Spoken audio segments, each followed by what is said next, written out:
sahabat Aswa Property, berjumpa kembali di channel YouTube Aswa Property. Kali ini bersama saya Ella. Hari ini saya akan membahas beberapa hal yang harus kita ketahui sebelum menjadi seorang agent atau sales property. Yang pertama yaitu tentang kekuatan atau strength-nya kita ketika kita menjadi seorang sales property. Nomor satu yaitu bebas waktu. Kita bekerja tidak terikat waktu, jadi kita bisa bebas menentukan kapan waktu kita untuk memprospek pembeli, memfollow up pembeli, dan juga mengatur jadwal untuk bertemu pembeli dan melakukan cek survei atau langsung datang ke lokasi unit kita. Lalu yang kedua yaitu unlimited income. Sebagai seorang sales property, kita bisa menargetkan mau dapat income berapa. Umumnya komisi sebagai seorang sales property itu bisa di angka 2,5 sampai 3%. Anggaplah komisi kita sebanyak 1%. Ketika kita berhasil menjual unit seharga 1 miliar, maka bisa kita pastikan sendiri berapa komisi yang akan kita dapat. Jadi sebagai seorang sales property itu kita akan bisa mendapatkan unlimited income. Jika kita ingin berpendapatan sebesar 100 juta, maka kita harus bisa menjualkan 10 unit produk atau properti kita seharga 1 miliar misalnya. Nomor 3 yaitu jalan-jalan ke luar negeri atau banyak riwayatnya. Ketika kita banyak income atau closing, maka kita juga akan mendapatkan banyak reward dari perusahaan, seperti jalan-jalan ke luar negeri, jalan-jalan ke tempat wisata-wisata di Indonesia yang menarik, dan juga kita bisa membeli produk-produk yang sebelumnya tidak bisa kita beli dengan uang kita sendiri. Lalu yang keempat yaitu tidak ada batasan usia. Seperti yang kita tahu bahwa umumnya di Indonesia itu umur pekerja atau biasanya masa aktifnya orang-orang Indonesia untuk bekerja itu di angka 50 sampai 60. Ketika 60 tahun biasanya sudah pensiun. Tapi ketika kita menjadi sales property, jika kita di usia tersebut dan kita masih mempunyai banyak relasi atau banyak channel, bisa kita manfaatkan untuk kita tawari produk properti yang kita punya. Jadi di sini tidak ada batasan usianya. Yang penting kita semangat dan antusias untuk berjualan properti. Lalu yang kelima yaitu modalnya kecil. Di era global dan digital seperti ini, kita cukup iklan di media sosial, dan biasanya untuk iklan itu kita cukup membutuhkan kuota dan juga meningkatkan ilmu kita untuk berposting iklan yang menarik bagaimana seperti itu. Lalu selanjutnya yang akan kita bahas adalah tentang kelemahan atau weakness-nya kita saat kita menjadi seorang sales property. Yang pertama, nomor satu yaitu tidak ada gaji. Biasanya memang seorang sales property itu tidak akan digaji kalau tidak jualan. Ketika kita memprospek user dan prosesnya untuk membantu user sampai ke tingkat closing, biasanya kita akan mendapatkan imbalan atau jasa transport saja. Kalau kita closing, baru kita mendapatkan income dari komisi yang kita dapatkan. Lalu yang kedua yaitu bukan sebagai karyawan tetap. Di sini sebagai seorang sales property kita tidak akan terikat kontrak kerja maupun bukan juga sebagai karyawan tetap. Di sinilah yang menjadi kelemahan seorang sales property. Yang nomor 3 yaitu sulit untuk proses KPR atau kredit pemilikan rumah. Karena kita bukan sebagai karyawan tetap, maka kita tidak bisa untuk proses KPR. Karena biasanya untuk syarat KPR kita akan membutuhkan slip gaji, rekening koran, dan lain-lain. Ini juga termasuk salah satu kelemahan sebagai sales property. Lalu kelemahan yang nomor 4 adalah tidak ada jualan, tidak ada income. Jadi kita harus pandai-pandai untuk meningkatkan atau upgrade diri kita sendiri untuk bagaimana kita supaya lebih pandai berjualan. Jadi kalau kita tidak ada jualan dan itu juga atau bulan itu juga, maka tidak ada income juga yang masuk ke dompet kita.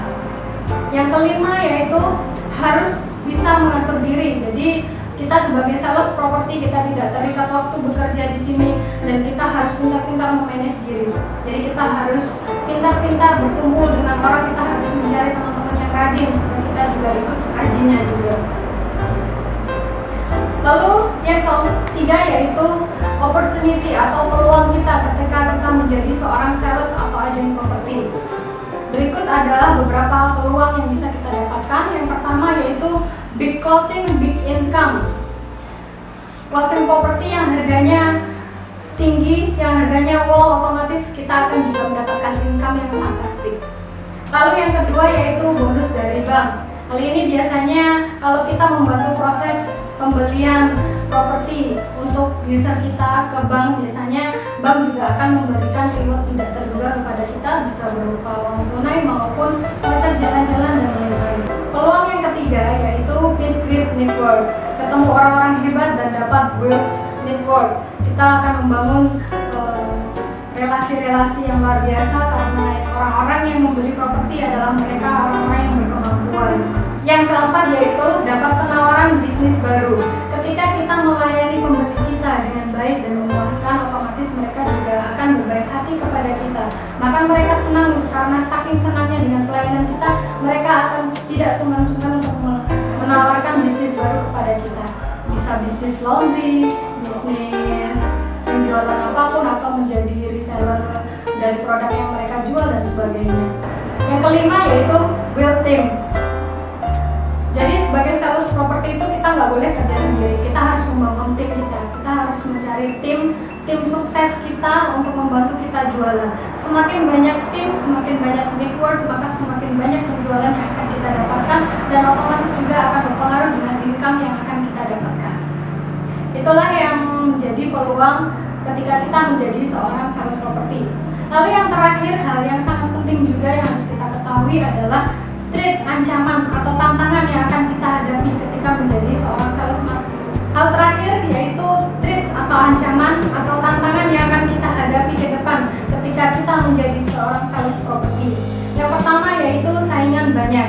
Banyak orang-orang hebat yang masuk di bisnis ini. Banyak juga maklar-maklar di sana yang lebih handal dari kita. Maka kita harus selalu mengupgrade diri kita. Jadi kita harus aware ya, nggak gampang berpuas diri. Ketika kita bisa closing satu dengan unit yang harganya fantastis dan kita menerima komisi yang lumayan, kita nggak boleh berpuas diri. Kita harus pintar-pintar untuk mengupgrade diri kita dan menambah wawasan kita di bidang properti supaya kita tidak kalah dengan saingan di luar sana. Lalu yang kedua yaitu perubahan kebijakan pemerintah. Perubahan kebijakan pemerintah ini juga biasanya berpengaruh itu untuk mereka developer yang memakai sistem KPR. Biasanya untuk uang muka atau DP yang mereka pakai itu berdasarkan kebijakan dari pemerintah. Lalu yang ketiga yaitu siklus pembelian properti.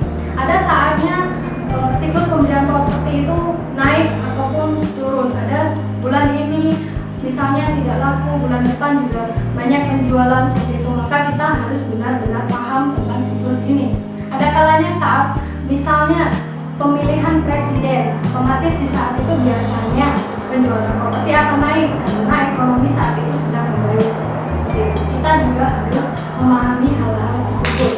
Lalu yang keempat yaitu perubahan suku bunga.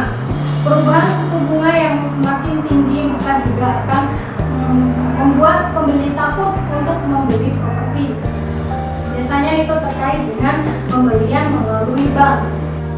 Lalu yang poin kelima, poin terakhir, threat atau ancaman atau tantangan yang kita hadapi selanjutnya. Yang terakhir yaitu jika kita ketemu developer yang tidak komit, yang asal-asalan, yang nggak bangun atau yang nggak sesuai yang dijanjikan, yang seperti itu kita harus bijak dalam melangkah dan juga bijak dalam berjualan. Banyak jualan tapi misalnya kita nggak diberikan komisi, itu juga menjadi suatu ancaman untuk diri kita sendiri. Jadi kita harus benar-benar memilah atau memilih properti developer yang akan kita ikuti. Jika teman-teman di tahun 2021 ini berkeinginan untuk menjadi seorang sales properti yang handal, yang komit, yang sukses, yang penuh semangat dan antusias, maka beberapa hal itulah yang perlu kita ketahui. Semoga bermanfaat untuk teman-teman. Jangan lupa like dan subscribe di YouTube channel ini. Dan untuk teman-teman yang masih ada pertanyaan terkait hal ini bisa komen di bawah. Terima kasih. Assalamualaikum warahmatullahi wabarakatuh.